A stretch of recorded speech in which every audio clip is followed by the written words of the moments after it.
June 12 செய்தி தெரிப்புகள். தமிழக சட்டப்பேரவை கூட்டத்தொடர் வரும் ஜூன் 20ஆம் தேதி தொடங்குவதாக அறிவிக்கப்பட்டுள்ளது.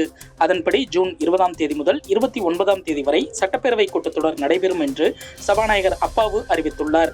முதல் நாளில் நீர்வளத்துறை மானிய கோரிக்கை மீதான விவாதம் நடைபெறுகிறது. தொடர்ந்து இயற்கை வளங்கள் துறை, தொழிலாளர் நலன், வீட்டு வசதி, மதுவிலக்கு மற்றும் ஆயத்தீர்வை துறை என விவாதங்கள் நடைபெற உள்ளன. தினமும் காலை 10 மணிக்கு கூட்டத்தொடர் தொடங்க உள்ளது. இதனிடையே 23ஆம் தேதி ஞாயிற்றுக்கிழமை சட்டப்பேரவை கூட்டத்துக்கு விடுமுறை அறிவிக்கப்பட்டுள்ளது. தமிழக முதல்வர் ஸ்டாலின் மண்ணுயிர் காத்து மண்ணுயிர் காப்போம் திட்டத்தை தொடங்கி வைத்து ரூபாய் 20 கோடி நிதி ஒதுக்கீட்டில் 4000 மெட்ரிக் டன் பசுந்தாள் உர விதைகளை விவசாயிகளுக்கு வழங்கினார். இதன் மூலம் சுமார் 2 லட்சத்துக்கும் மேலான விவசாயிகள் பயன்பெறுவர். இத்திட்டத்தின் கீழ் முதல் இனமாக பசுந்தாள் உரவிதை விநியோகம் அறிவிக்கப்பட்டுள்ளது. பசுந்தாள் உரப்பயிர்கள் மூலம் மண்வளம் பேணி காக்கப்பட்டு மண்ணில் வாழும் நுண்ணுயிர்கள் பாதுகாக்கப்பட்டு உயிர்ம முறையில் மண்ணின் சத்துக்கள் அதிகரிக்கப்படும். இதனால் வேளாண் விளைபொருட்களின் தரம் மேம்பாடு, மக்களின் நலம் பேணி காக்கப்படும். மாஞ்சோலை தேயிலை தோட்ட தொழிலாளர்களை கட்டாயப்படுத்தி விருப்ப ஓய்வு என்ற பெயரில் கடிதம் பெறும் PPTC நிர்வாகத்தின் மீது நடவடிக்கை எடுக்க வேண்டும் என்று தமிழக அரசை புதிய தமிழகம் கட்சி தலைவர் கிருஷ்ணசாமி வலியுறுத்தியுள்ளார். இது தொடர்பாக முதல்வர் மு.க.ஸ்டாலினுக்கு கிருஷ்ணசாமி கடிதம் எழுதியுள்ளார். அதில் PPTC என்ற தனியார் தேயிலை நிறுவனத்தின் ஒப்பந்த காலம் வருகிற 2028ஆம் ஆண்டுடன் முடிவடைவதாகவும், நிறுவனத்தில் பணிபுரியும் தொழிலாளர்களை அந்நிறுவனம் சில பணப்பலன்களை அறிவித்து விருப்ப ஓய்வு என்ற பெயரில் மறைமுகமாக கட்டாயப்படுத்தி அச்சுறுத்தி விருப்ப ஓய்வு படிவத்தில் கையெழுத்து பெற முயற்சி நடைபெற்று வருகிறது. இதில் தமிழக அரசு தலையிட்டு தோட்ட தொழிலாளர்களின் வாழ்வுரிமையை பாதுகாக்க நடவடிக்கை எடுக்க வேண்டும் என்று தெரிவித்துள்ளார். மத்திய அரசில் பங்கேற்கும் வாய்ப்பில்லாத போது 40க்கு 40 என்ற வெற்றியால் தமிழகத்துக்கு என்ன லாபம் என்று நமக்கு எதிர்முகாமில் இருக்கும் சிலர் கேட்பதை கவனிக்கிறேன். அது கேள்வி அல்ல, அவர்களின் தோல்வி புலம்பல்.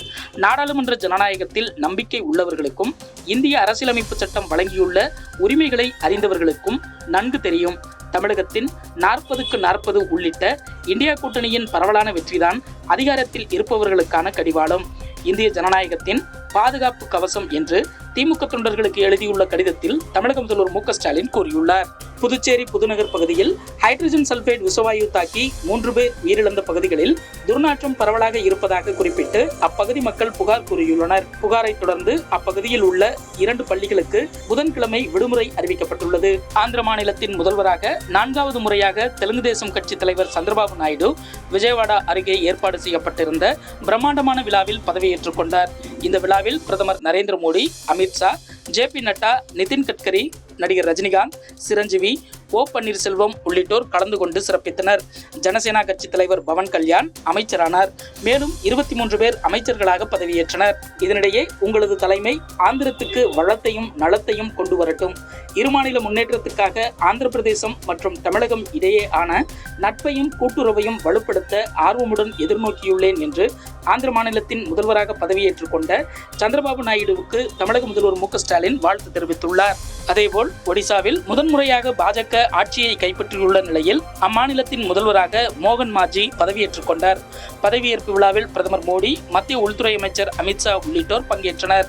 ஆந்திர முதல்வராக சந்திரபாபு நாயுடு பதவியேற்றுக் கொண்ட விழாவில் புதுச்சேரி முன்னாள் ஆளுநர் தமிழிசை சவுந்தரராஜனை மத்திய உள்துறை அமைச்சர் அமித்ஷா கண்டிப்பது போன்ற வீடியோ சமூக வலைதளங்களில் வைரலாகி வருகிறது. வீடியோவில் விழா மேடைக்கு வந்த தமிழிசை சவுந்தரராஜன் மத்திய உள்துறை அமைச்சர் அமித்ஷாவுக்கு வணக்கம் தெரிவித்தார். அப்போது அமித்ஷா தமிழிசையை அழைத்து பேசினார். தமிழிசை ஏதோ சொல்ல வர அதை அமித்ஷா மறுப்பது போல் சைகை காட்டும் காட்சி இடம்பெற்றுள்ளது. பாஜகவின் உட்கட்சி விவகாரத்தை பொதுவெளியில் பேசியதற்காக தமிழிசையை அமித்ஷா கண்டித்ததாக கூறப்படுகிறது. வரும் ஜூன் 24ஆம் தேதி 18வது மக்களவையின் முதல் கூட்டத்தொடர் தொடங்கும் என்று அறிவிக்கப்பட்டுள்ளது. அன்றைய தினம் புதிதாக தேர்ந்தெடுக்கப்பட்ட உறுப்பினர்கள் பதவி பிரமாணம் செய்து கொள்வார்கள் என்று நாடாளுமன்ற விவகாரங்கள் துறை அமைச்சர் கிரண் ரிஜிஜு அறிவித்துள்ளார். முதல் 3 நாட்கள் புதிய எம்பிக்கள் பதவியேற்பு விழாவும் சபாநாயகர் தேர்வும் நடைபெறும் என்று கூறப்படுகிறது. ஜம்மு காஷ்மீர் மாநிலத்தின் 2 இடங்களில் மீண்டும் தீவிரவாத தாக்குதல் நடந்துள்ளன. இதில் பாதுகாப்பு படையினர் நடத்திய என்கவுண்டரில் ஒரு தீவிரவாதி கொல்லப்பட்டான். அதே நேரம் 6 வீரர்கள் காயமடைந்துள்ளனர். குவைத்தின் தெற்கு மங்காஃப் மாவட்டத்தில் உள்ள கட்டிடத்தில் ஏற்பட்ட பயங்கர தீ விபத்தில் 41 பேர் பலியாகினர். உயிரிழந்தவர்களில் பலர் இந்தியர்கள் என்று அஞ்சப்படுகிறது.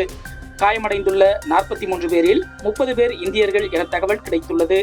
தீ விபத்தில் 41 பேர் உயிரிழந்ததை குவைத் துணை பிரதமர் உறுதிப்படுத்தியுள்ளார்.